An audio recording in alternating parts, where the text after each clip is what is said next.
Today we're doing day 7. We're going to start with the quadratic characteristics foldable that should be blue. So starting with the first thing, this is called a quadratic where it makes a U shape. Okay, we're going to be going over the characteristics, which are your x-intercept, y-intercept, your zeros, the axis of symmetry, the solutions. All of that is called a characteristic. So the first thing we're going to start off with is the lowest point of this graph. We call the lowest point or the highest point a vertex.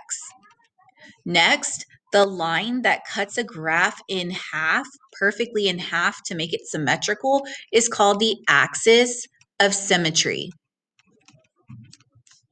We also have these two arrows which are pointing to what we call the x-axis. This is the solutions to your systems. So the x-axis that are called the x-intercepts. They're also known as your solutions. They're also called the roots to your equations. And then lastly, we call them zeros. So write all 4 in that box. The next thing we have is where your graph hits the y-axis. This is known as the y-intercept, where it hits the y-axis right here.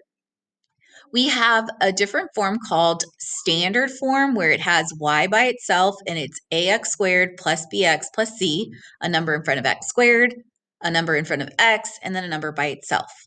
We also have an equation for the axis of symmetry. So the axis of symmetry is that line right here down the middle, and this is how we get it using the standard form. And then lastly, we have what's called a quadratic vertex form. Your vertex form is y equals a parentheses x minus h squared plus k. Now the h and k stand for your vertex, which is your lowest or highest point. The h, which is the number inside of your parentheses, is going to move your graph left or right. So here, left or right. The k value, the number that is being added or subtracted, is going to move your graph up or down. So here it says, note, to solve a quadratic, the equation must be set equal to 0. If it is not set equal to 0, you're going to have to set it equal or get equal to 0 or get y by itself. Looking at this first graph, you'll notice that it opens upward. So this one is opening upward, and you'll see that your a value right here, it says that a is going to be greater than 0, which means it's a positive number. So if the a value out in front right here for your quadratic vertex form is greater than 0, which means a positive number, it's going to open upward, and it's also going to have what we call a minimum value. This is a valley, and you'll think of it as it has a low point, so that's called a minimum value. The graph over here is talking about an a value less than 0, so a negative a. If your a value is negative, this is going to open downward. Opening downward means that it opens upside down like this, and it has what we call a maximum value. The maximum value is a high point. So think of it like a mountain. It has a mountain and it has a highest point on the graph, which is called your maximum. Problem number 1. We're going to go back over your parent function for a quadratic equation. So it's talking about for y equals x squared plus 3x minus 4, which of the following represents its parent function? Remember that if an equation has y equals x squared, that's a quadratic equation. The quadratic parent function is y equals x squared. This is your quadratic parent function. We also have what's called a linear parent function, and the linear parent function is just y equals x, which would make a line. Y equals x is your linear parent function. So looking at these two, if you notice there's an x squared in here, that means that when I graph it, it's going to make a U shape. So that means it's a quadratic, and the quadratic parent function is y equals x squared. Problem number 2, domain. We're going to go back over what does domain mean looking at a quadratic graph. So we have a talent scout for a university observed an athlete throwing a javelin at a competition. The relationship between the height of the javelin above the ground after being thrown h and the distance it traveled d is shown in the graph. So here we have the javelin, which goes up and then it comes back down. So it says, what is the domain? Again, remember, domain are your x values, what's on the x-axis, and your domain runs from left to right. So what they're asking is, what is the furthest left and the furthest right that your graph goes? So from left to right. You'll notice that it starts at 0 and it goes all the way across. It goes up and comes back down, but it ends at about 80, between 80 and 100. Halfway between 80 and 100 is 90. So it'll probably end at about 85 because it's between 80 and 90. So from 0 to 85, if you look at A and C, they both start at 0, so it can't be B. D also starts at 0.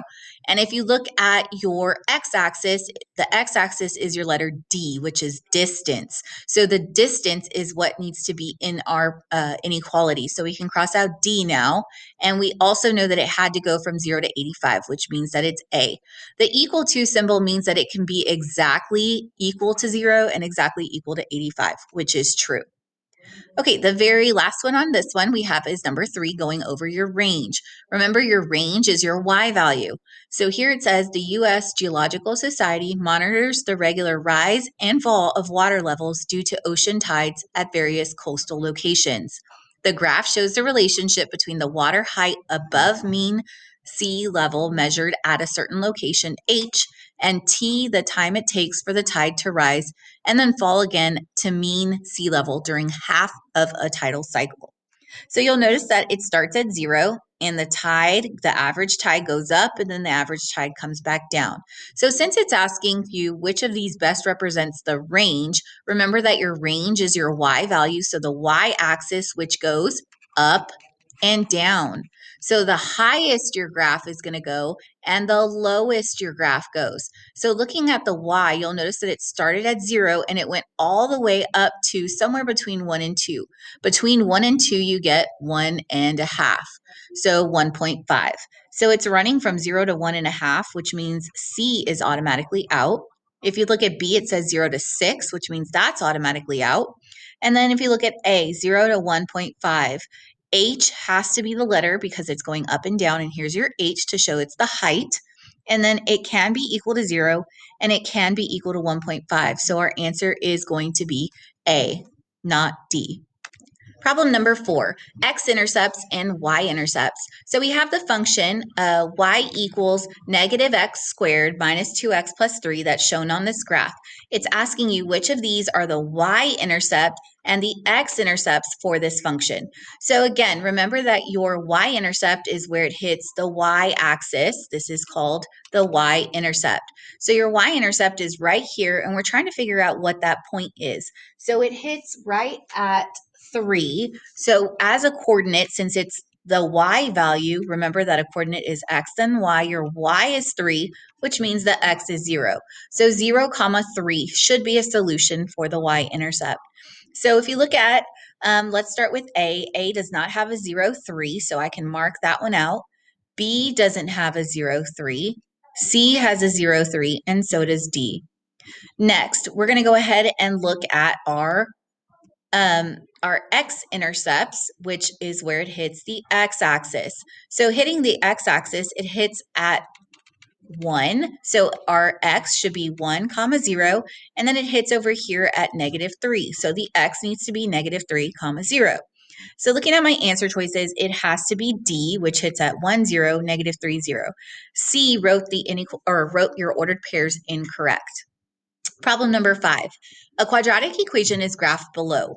Which statement is not true? So again, it's asking which is not true, which is false about the graph that's given. So A says the graph has an x-intercept at negative 1, 0. So here's our x-axis. Does it hit the x-axis at negative 1, 0? Yes, this is true. The problem said, though, which one is false. So I'm going to mark it out because that's true. B says the graph has a maximum point, which means the highest point is 1, 8. So if I go to 1, 8, that is the highest point, which is your maximum. So that is also true. So cross that one out. C, the graph's line of symmetry is the y-axis. So looking at the y-axis, they're saying that that's where the graph is cut perfectly in half. The graph should be cut perfectly in half along this line right here, which would be x equals 1, which is not true. So this is C. C is false. Let's look at D. The graph has a y-intercept of 0, negative 6. 0, 6. If you go to 6, yes, there is a y-intercept at 0, 6, which means that this is also true. So the answer has to be C. Problem number 6. Here they're asking us for the equation given What is the solution set? So since it's already set equal to 0, we're going to think of it as y equals 2x squared minus 24x minus 128. They're asking what is the solution. Your solution is what is the x-intercept? Where does it hit the x-axis? That's another word for solution. Remember, another word would be zeros of the function or roots of the equation. All of these mean where does it hit the x-axis. So in our calculator, since we don't have a graph here, we're going to go ahead and graph it on our calculator. So we're going to type in 2x squared minus 24x minus 128. Once I have it graphed, I can only see one point. So I can't see the other point of where it hits the x-axis. So we're going to go to menu and I'm going to zoom out. So here, if I click zoom, so I went to 4 and then 4 where it says zoom out. I can click so that I can zoom out and I can see my graph is going down and then it comes back up. I just need to figure out what the x-intercepts are on the left and the right. So to do that, you're going to go to menu 6 where it says analyze graph and then 1 where it says 0. And you're going to find the 0 on one side and then the same thing, 6, 1, find the 0 on the other side. So we have two solutions. So again, if you want to write this off on the side somewhere, you went to menu 6, 1 to find the solutions or the zeros. So you can see that it hits at -4 and +16, which means that my answer has to be A. Number 7, the graph or the function f of x equals negative x squared plus x plus 6 is shown in the graph. So this one, they already graphed it for us nice and pretty. Which of these is the 0 of the function? So the 0 is the x-axis or the x-intercepts. Where does it hit your x? Right here on the x-axis. I could see that it hits right at 3 and it hits over here at -2.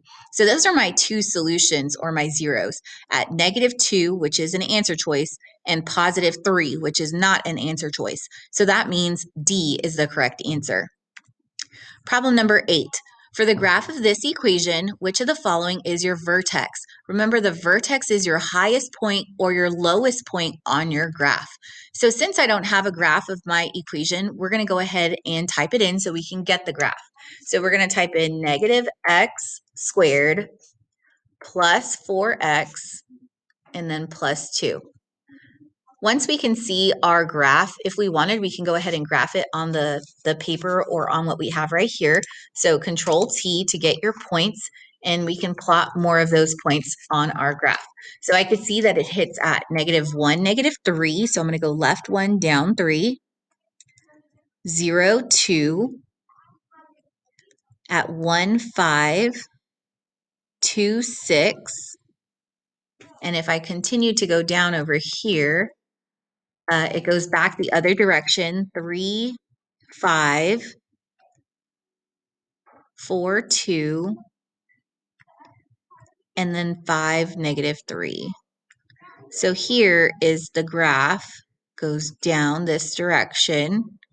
And I tried to trace it as best I can. It's asking you to find the vertex. Again, remember that the vertex is your highest point or your lowest point. If we couldn't exactly tell, we would go to menu. So I'm going to get rid of my table by clicking Control T. I would go to menu 6 where it says Analyze Graph. And I'm trying to find the highest point here because this graph is opening upside down, which means I want the maximum value. So the maximum value would be the highest point. So menu 6, and just depending on whether it has a maximum or minimum depends on which one you're going to click.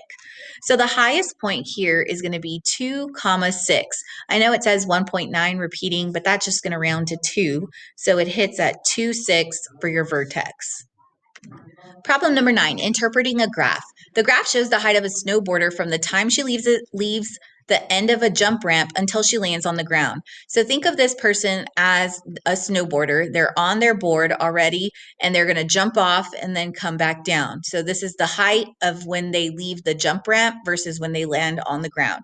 So how much time has elapsed while the snowboarder is 3 meters up or more above the ground? So 3 meters is right here. So I went to 3 meters. I want to figure out how much time has passed. So we're actually looking at what time did that start and what time did it end? So right at 3 meters.